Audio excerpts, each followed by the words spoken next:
Throw him out. My son-in-law didn't even look at me as security, grabbed my arms and dragged me across the bank floor. I'm Daniel, 62. Standing well, being forced out of the very bank where Eric, my daughter's husband, works as a manager. All I did was ask about a transfer. A $20 million transfer doesn't belong to people like you, he said loud enough for everyone to hear. People were staring, whispering. This wasn't just business. He knew exactly who I was. And he still chose to humiliate me. Then the front door slammed open. A sharply dressed man rushed in, scanning the lobby, panic written all over his face. Where is Mr. Como? He demanded. His eyes locked on me as security still held my arms, and his voice dropped. Why is he being removed from this bank? Before we go anywhere, further comment where in the world you are watching from, and make sure to subscribe because tomorrow's story is one you don't want to miss. The entire lobby went silent. Even the guards holding me seemed unsure. Now one of them loosened his grip just slightly, like he suddenly wasn't certain he should still be touching me. But Eric didn't hesitate. He's being removed because he's causing a disturbance, he said, stepping forward, his tone sharp, controlled but louder than necessary. This is a professional environment. The man at the door, late 50s, tailored suit, the kind that doesn't wrinkle, didn't even acknowledge Eric's explanation. His eyes stayed on me. Sir, he said again, more carefully this time. Are you all right? I gave a small nod, adjusting my sleeve where the guard had wrinkled it. My voice stayed even. I came to complete a transfer. A few employees nearby exchanged glances. Someone whispered, "That's him?" Eric let out a short laugh, shaking his head. You're really going to entertain this? He walked in here talking about moving 20 million like it's pocket change. There it was again. Not just dismissal certainty. Certainty that I didn't belong. The man's jaw tightened, just for a second. Then he stepped closer, lowering his voice, but not enough to keep others from hearing. Mr. Nkomo, he said, we've been trying to reach you all morning. That was new. Eric frowned. Reach him? For what? No one answered him. Instead, the man turned slightly, his posture shifting, no longer urgent, but authoritative. Release him, he said firmly. This time, the guards didn't hesitate. Their hands dropped away from my arms. For the first time since I walked in, I was standing freely in the center of the bank. And everyone was watching. Eric's expression hardened. You're making a mistake, he said, stepping closer to the man.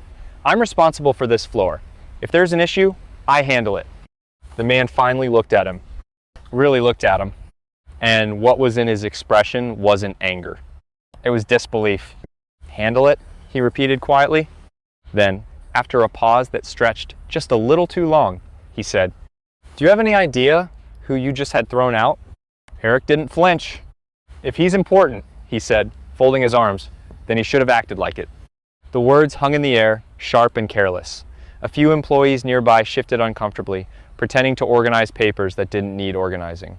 No one stepped in. No one ever did when Eric was involved. I glanced at him, not with anger, not even with disappointment, just recognition. This wasn't new. From the day he married my daughter, Lila, Eric had made it clear what he thought of me. At family dinners, he'd smile just a little too tightly when I spoke.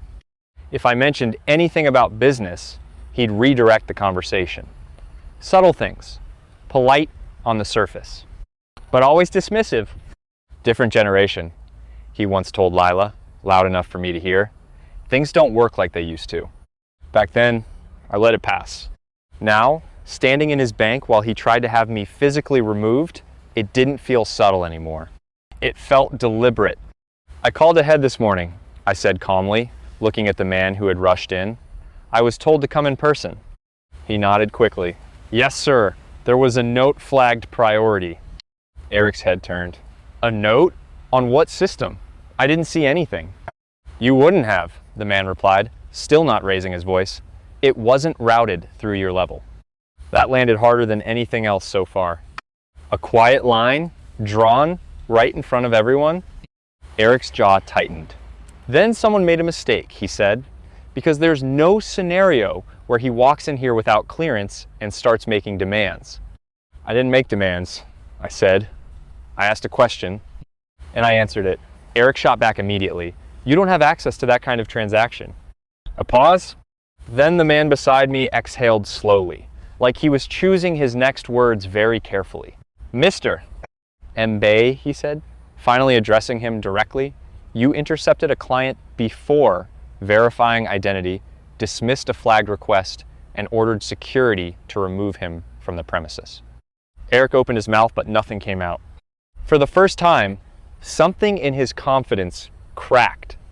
Just a little. People were watching differently now, not with curiosity, but with doubt. And that's when the man added, his tone tightening just enough to cut through the room. "You might want to reconsider your position before this gets worse." Eric's eyes flicked to me, searching, calculating. Then back to the man. "Worse how?" The man didn't answer right away. He just looked at him steady, unblinking, and said, "Because right now, you're standing in the way of something you don't understand." And that was the moment Eric realized this wasn't over. Not even close. Eric let out a short, forced laugh, but it didn't land the way he expected. "Then explain it," he said, gesturing toward me like I wasn't even standing there. "Because from where I'm standing, this looks like someone walking in off the street, making ridiculous claims." No one agreed with him this time. The man beside me didn't raise his voice. He didn't need to. "Check the authorization code," he said to a nearby assistant. "Now." The assistant hesitated for half a second, just long enough to glance at Eric, then turned and rushed to the terminal. You could hear everything. The tapping of keys, the faint hum of the machines, even the shifting of people trying not to look too interested while clearly listening to every word. Eric stepped closer to me, lowering his voice. "If this is some kind of stunt." "It isn't," I said simply. That seemed to irritate him more than anything else. Across the room, the assistant suddenly froze. Her posture changed. Shoulders stiff, eyes locked on the screen. "Sir?" she said quietly. The man next to me walked over. "What is it?" She turned the monitor slightly. He looked, and for the first time since he entered, his composure slipped just enough to notice. "It's confirmed," she said. "The transaction, it's real." A ripple moved through the lobby. Not loud, but undeniable. Eric's head snapped toward them. "That's not possible." "It's already been escalated," the assistant continued, her voice tightening.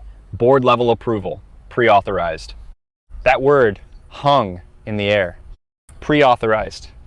Eric shook his head, stepping back like the floor had shifted under him. "No, there's a mistake. There has to be." The man turned slowly, facing him again. "There isn't." Silence. Then he stepped closer, close enough that Eric couldn't pretend this wasn't directed at him. "That transfer," he said, each word precise, "was never waiting on approval." A pause. It was waiting for him. Every eye in the room moved to me. I didn't react. Didn't need to. Eric swallowed, but his voice still pushed through. "You're telling me he controls a $20 million transfer?" The man held his gaze. "I'm telling you," he said quietly, "you just tried to throw out the person who authorized it."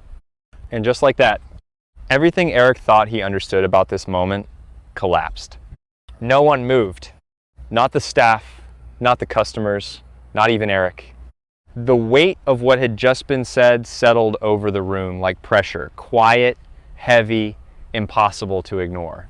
I adjusted my jacket, smoothing the crease where security had grabbed me, and stepped forward, not toward Eric. Toward the man who had been waiting. "Let's proceed," I said. My voice wasn't loud, but it carried. That was enough. The man nodded immediately, turning slightly to signal the assistant. "Prepare the transfer confirmation, priority execution." Papers were pulled, screens changed, people moved but carefully now, respectfully. Behind me, I could feel it shift. The way they looked at Eric, it wasn't authority anymore. It was doubt. Eric took a step forward, trying to recover. "Hold on," he said, forcing steadiness into his voice. "We're not just going to bypass protocol because..."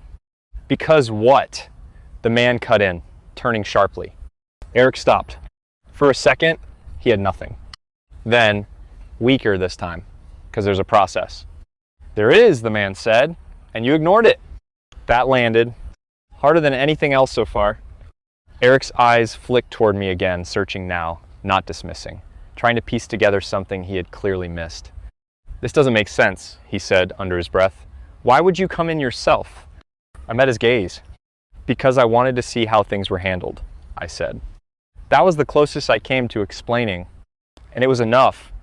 The realization didn't hit him all at once. It crept in. The call that morning, the flag he never saw, the urgency he dismissed. None of it had been random. It had been deliberate. The man beside me turned back to him, expression now completely cold. You intercepted a priority transaction, disrespected a principal client, and ordered his removal from this bank. Each point landed like a step, closing in. Eric tried one last time. If there's been a misunderstanding, there hasn't, the man said. Silence. Then, clear enough for everyone to hear, clear your desk. Immediately. A sharp inhale moved through the room. Eric blinked. You can't be serious. I am. Another pause. Longer this time. Then Eric asked, voice tightening despite himself. On what grounds? The man didn't hesitate. On the grounds that you just attempted to remove one of this bank's principal stakeholders. The word hit harder than everything before it. Stakeholder. Eric's face drained. And for the first time since I walked into that bank, he understood exactly who he had just tried to throw out. No one spoke after that.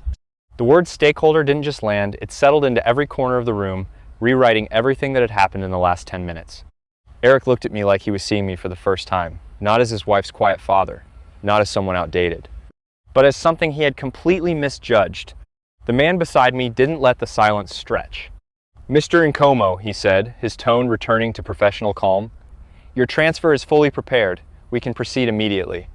I nodded once. We walked past Eric, not around him, past him, close enough that he could have said something. Explained. Apologized. He didn't. Inside the office, everything moved quickly.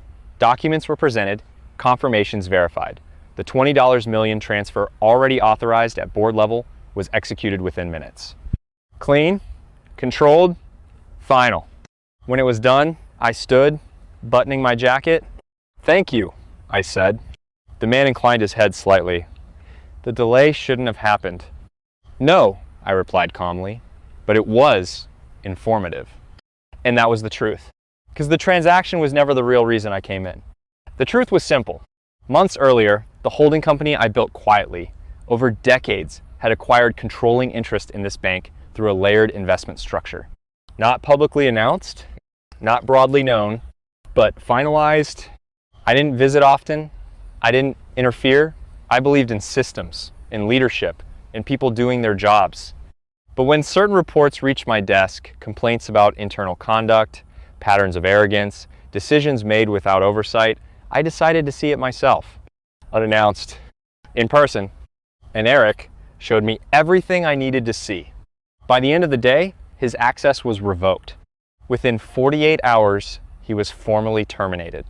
An internal investigation was opened not just into this incident, but into prior behavior, client interactions, and policy violations.